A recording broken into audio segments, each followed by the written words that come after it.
Fast මෙහෙන් දැම්මා එහෙන් ගත්තා.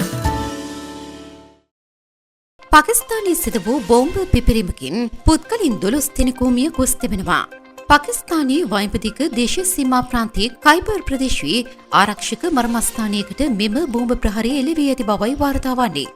ප්‍රහාරයෙන් තවත් පුද්ගලයන් 30 දෙනෙකු තුවාල ලබා තිබෙනවා. ප්‍රහාරකින් දෙදෙනෙකු පුපුරන ද්‍රව්‍ය පෙර වූ වාහන දෙකක් ආරක්ෂක ගොඩනැගිල්ලේ බිත්තිය ඉලක්ක කර ගනිමින් පැමිණ තිබෙනවා. ප්‍රහාරයේ වගකීම පාකිස්තානීය සටන්කාමී කණ්ඩායමක් විසින් බාරගෙන ඇති බවයි වාර්තා වන්නේ. පසුගිය ඉරිදා ආරම්භ වූ රාමසාන්දනයෙන් පසු පාකිස්තානයට එල්ල වූ තුන්වන ප්‍රහාරය මෙයයි. යුරෝපයේ ඉඳලා ලංකාවට මොහොතින් සල්ලි යවන්න තියෙන ආරක්ෂිතම සහ පහසුම ක්‍රමය ගැන ඔබ දන්නවද? ඒ තමයි ට්‍රාන්ස්ෆාස්ට් මෙහෙන් දැම්මා එහෙන් ගත්තා.